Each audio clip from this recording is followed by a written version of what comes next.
2 minutes until man begins the greatest adventure in his history, all of that long billion years or so. Because at 9:32 a.m., 3 hours and 32 minutes from now, from here in Florida, the Merritt Island Launch Complex at the Kennedy Space Center near what we used to know as Cape Canaveral is now known as Cape Kennedy. Man is about to launch himself on a trip to the moon with the expectation of landing there. 3 astronauts awakened at 4:15 this morning, an hour and 45 minutes ago, according to our time here, had a good breakfast and were pronounced fit as a fiddle and ready to go.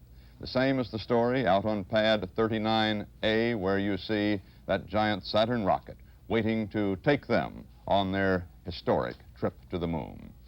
Neil Armstrong is waiting to go, and there's an announcement coming from Mission Control right now, which is that the count is holding as had been expected at this moment. It's been holding for just about an hour, which was expected. It was planned and programmed into the operations to give time to catch up. If anything were wrong, nothing is wrong.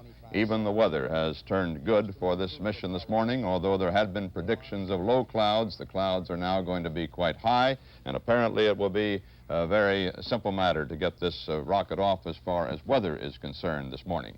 The commander of this flight is a civilian, Neil Armstrong, 38 years old, from Wapakoneta, Ohio, blond, blue-eyed, 5 feet 11, 165 pounds, Purdue aeronautical engineer graduate of 55, 2 sons, Eric, 12, Mark 6, test pilot of X-15s, a naval aviator, 78 combat missions in Korea. Now a civilian, the man who is to put his foot, man's first foot, on the moon next Monday morning. The lunar module pilot, who will descend those 9 steps from their lunar module, their landing craft, to the moon surface 20 minutes after Armstrong, is a United States Air Force Colonel Edwin E. Buzz Aldrin, Jr., 39 years old, Montclair, New Jersey. His father, retired United States Air Force Colonel also blond, blue-eyed, 5 feet 10 and 165 pounds. A West Pointer from the class of 51, graduated 3rd in his class, said to be the best scientific mind in the astronaut program. A doctorate in astronautics from Massachusetts Institute of Technology, 66 combat missions in Korea, and a veteran spacewalker, spent the longest time outside of a spacecraft off the Earth, some 5.5 hours, when he was the pilot of Gemini 12. Along with them goes Michael Collins, in the most important role perhaps of all, although his is not the fame of stepping on the moon. At 38 years old, a lieutenant colonel, also a West Point graduate, the son and grandson of generals of the Army. His brother also is a general of the Army.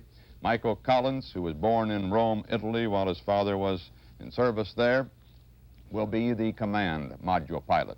He is the man with the awesome responsibility of circling the moon 69 miles high in the command module, while Armstrong and Aldrin go down for their historic walk on the moon.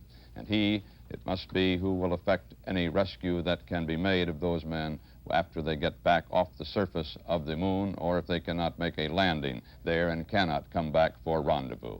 He cannot rescue them, however, if they are already on the moon's surface. And this is one of the inherent hazards, dangers of this most dangerous but most thrilling mission.